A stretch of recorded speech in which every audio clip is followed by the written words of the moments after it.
పంటను నేరుగా అమ్మటం కాదు, దానిని ప్రాసెసింగ్ చేసి విలువాధారిత ఉత్పత్తులుగా మారిస్తే రైతులకు 2-3 రెట్లు అదనపు ఆదాయం వస్తుంది. ఇదే సూత్రాన్ని అమలు చేయడం ద్వారా రైతులకు లబ్ధి చేకూర్చేందుకు గుంటూరు జిల్లా గ్రామీణాభివృద్ధి సంస్థ అధికారులు చర్యలు చేపట్టారు.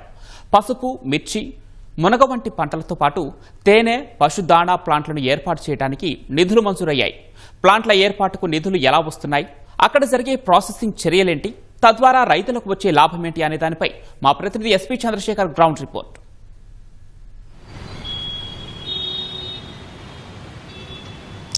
ధన్యవాదాలు పవన్. సాధారణంగా ఏదైనా ఒక పంటను అమ్మితే వచ్చే లాభం కంటే కూడా దాని ద్వారా వచ్చేటువంటి ఉప ఉత్పత్తులకు ఎక్కువ గిరాకీ ఉంటుంది. దాని ద్వారా ఎక్కువ ఆదాయం సంపాదించేటువంటి అవకాశం కూడా ఉంటుంది. ఇదే విషయంలో రాష్ట్ర ప్రభుత్వం ప్రత్యేకించి ముఖ్యమంత్రి చంద్రబాబు నాయుడు రైతులు వాల్యూ యాడెడ్ ప్రొడక్ట్స్ వైపు కూడా దృష్టి సారించాలి, అందుకు అనుబంధంగా కూడా అధికార యంత్రాంగం చర్యలు తీసుకోవాలని చెప్పేసి కలెక్టర్ల సమావేశంలో కావచ్చు, తరచుగా జరిగినటువంటి సమావేశాలు ఆయన సూచిస్తూ వస్తున్నారు. అందుకు అనుగుణంగానే ఏ ప్రాంతాల్లో ఎలాంటి పంటలు పండుతాయి, అక్కడ పండేటువంటి పంటలకు తగ్గట్టుగా ప్రాసెసింగ్ ప్లాంట్ల ఏర్పాటుకు సంబంధించి అధికార యంత్రాంగం చర్యలు తీసుకుంటుంది. ఇందులో భాగంగా గుంటూరు జిల్లా పరిధిలో చూసుకుంటే 8 చోట్ల ప్రాసెసింగ్ ప్లాంట్లు ఏర్పాట్లు చేయాలని చెప్పేసి అధికారులు నిర్ణయించారు. ప్రధానంగా జిల్లా గ్రామీణాభివృద్ధి సంస్థ ద్వారా దీనికి సంబంధించినటువంటి చర్యలు మొదలయ్యాయి. దీనికి కేంద్ర ప్రభుత్వం నుంచి కూడా నిధులు వస్తున్నాం ప్రత్యేకించి చెప్పుకోవాలి. ప్రధానంగా గుంటూరు జిల్లా అనే పేరు రాగానే మిర్చి పంట ప్రధానంగా గుర్తుకు వస్తుంది. మిర్చి, పసుపు ఇలాంటి ముఖ్యమైన వాణిజ్య పంటలన్నీ కూడా ఈ ప్రాంతంలో రైతులు సాగు చేస్తూ ఉంటారు. అయితే ఆ పంటలను రైతులు నేరుగా విక్రయిస్తూ ఉన్నటువంటి పరిస్థితి ఉంది. అలా కాకుండా వాటిని ఉప ఉత్పత్తులుగా తయారు చేసి అమ్మితే ఇంకా ఎక్కువ లాభం గడించేటువంటి అవకాశం ఉంటుంది. ఇప్పుడు అధికార యంత్రాంగం ఆ దిశగానే వారికి రైతులకు సహకారం అందించే దిశగా కూడా ఏర్పాటు చేస్తోంది. మొత్తం 8 రకాల ఉత్పత్తులను ఈ గుంటూరు జిల్లా వ్యాప్తంగా కూడా తయారు చేసే విధంగా ప్రాసెసింగ్ ప్లాంట్లు ఏర్పాటు చేయాలని చెప్పేసి నిర్ణయించారు. ఇందులో ప్రధానంగా గుంటూరు జిల్లాలో అత్యధికంగా సాగే మిర్చి పంటకు సంబంధించి తాడికొండ మండలంలో ఆ ప్రాసెసింగ్ ప్లాంట్లు ఏర్పాటు చేయాలని చెప్పి నిర్ణయించారు.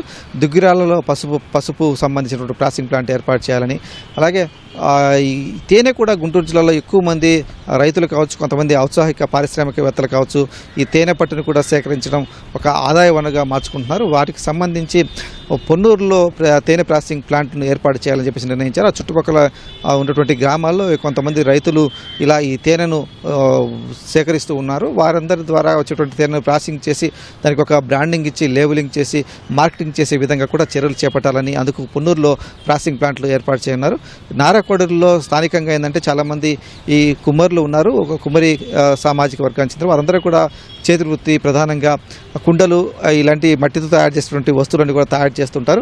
వారికి సంబంధించి కొత్త సాంకేతికతను జోడించి ఆ కుండల తయారీకి సంబంధించినటువంటి ఏర్పాటు చేసే విధంగా కూడా అక్కడ ఒక ప్లాంట్ ఏర్పాటు చేయాలని చెప్పేసి కూడా అధికారులు ప్రతిపాదించి దానికి కూడా నిధులు మంజూరు చేయించారు. ఇక తెనాలిలో చిరుధాన్యాలు, ఆ చుట్టుపక్కల ఉన్నటువంటి గ్రామాల్లో ఎక్కువ రైతులు కొంతమంది ఈ ప్రకృతి సాగు విధానంలో కూడా పంటలు పండిస్తున్నారు. అలాంటి రైతుల నుంచి చిరుధాన్యాలు కూడా సేకరించి అక్కడ తెనాలిలో ప్రాసెసింగ్ ప్లాంట్ ఏర్పాటు చేయాలని చెప్పి భావిస్తున్నారు. సమీపంలో ఉన్నటువంటి కొల్లిపర మండలంలో ఎక్కువగా ఉద్యాన పంటలు సాగు అవుతుంటాయి. అందులో అరటి మెజార్టీ సాగు ఉమ్మడి గుంటూరు జిల్లా కాకుండా విజయవాడ అన్ని ప్రాంతాలకు కూడా ఈ ప్రాంతం నుంచి అరటి ఎగుమతులు అవుతుంటాయి. ఆ ప్రాంతంలో అరటి సాగు ఎక్కువగా ఉంటుంది కాబట్టి అక్కడి రైతుల నుంచి అరటి సాగుతో పాటుగా కేవలం అరటి పండ్లు అమ్మడమే కాకుండా ఆ అరటి కాండాల నుంచి నారను సేకరించడం, అదంతా కూడా వృధాగా ఇప్పుడు భూమిలో పడేస్తున్నారు లేదా కాల్చి వేస్తున్నారు రైతులు.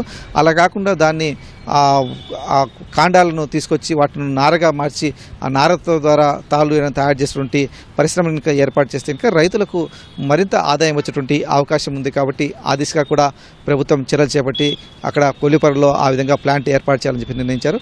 ఇక జిల్లాలో పశు పోషణ కూడా బాగానే ఉంటుంది. పశు గ్రామాభివృద్ధి సంస్థకు సంబంధించినటువంటి విధంగా కూడా ఆ పశు పోషకులకు కొంత ఆ దానా అందించే విధంగా ఆ పశువులకు సంబంధించి ఆ దానా ప్లాంట్ను పెదనదిపాడులో ఏర్పాటు చేసే దిశగా కూడా ప్రభుత్వం చర్యలు చేపట్టింది. ఇలా మొత్తం 8 ప్లాంట్లను గుంటూరు జిల్లా వ్యాప్తంగా కూడా వివిధ మండల కేంద్రాలు లేదా సమీపంలో ఉండే గ్రామాల పరిధిలో ఏర్పాటు చేయనున్నారు. దీనికి సంబంధించి ఒక్కో ప్లాంట్కు 20 లక్షల రూపాయల చొప్పున నిధులు మంజూరయ్యాయి. ఇక అంత ముఖ్యమైనది ఏంటంటే ఫిరంగిపురంలో మునగ ప్రాసెసింగ్ ప్లాంట్ని ఏర్పాటు చేయనున్నారు.